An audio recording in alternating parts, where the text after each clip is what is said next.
Okay, here are a couple of what I think are bad responses to the rights-based criticism, particularly bad responses to the hospital example. First is denial.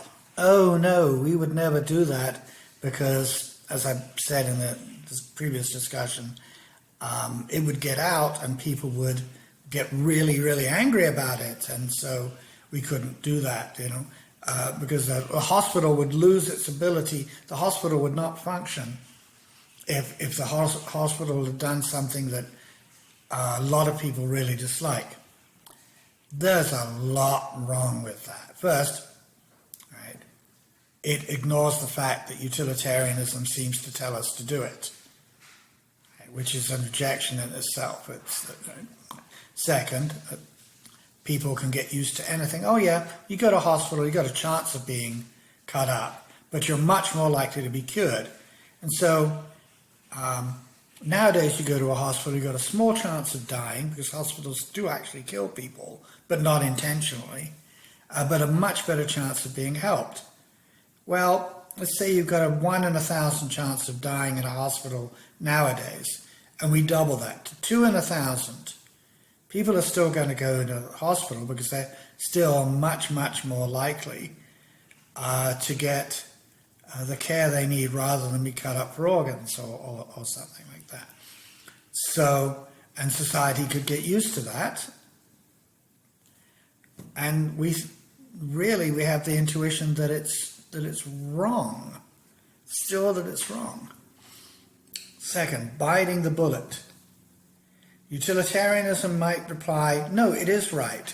You think it's wrong that this guy is killed for his organs, but it is actually right. Now, that's the kind of response that religion-based morality gives us. Religion-based morality. You might think it's wrong to persecute left-handed people, which they used to do, or to subordinate women, or to give a husband a right to forcibly rape his spouse, or protect child molesters, which some religions explicitly do. And there's a utilitarian response to that is, no, that actually is harm. Harm is bad. And that's based on our moral intuition of our definition of the good. Well, our definition of the good includes people's rights being respected. It's our moral intuition. In this response, it says common sense morality gives us good rules of thumb, but they are subordinate to the greatest happiness principle. And the thing there really is that it's not necessarily true that these are just rules of thumb, that they're based on strong moral intuitions about that are based on real features of human beings. Because fundamentally, utilitarianism is a form of morality, an idea about morality that bases moral rules on real features of human beings. It's a realistic thing. It's not an arbitrary moral theory. It's a moral theory based on the facts that there are things that benefit human beings and there are things that harm human beings.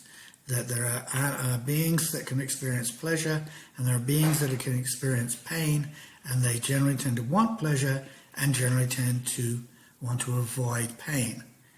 And if we bite the bullet and say, well, no, this is just morality, however anybody feels about it, I think we're getting away from the things human beings demonstrably, provably want and don't want. And so that's why I think both of these responses fail.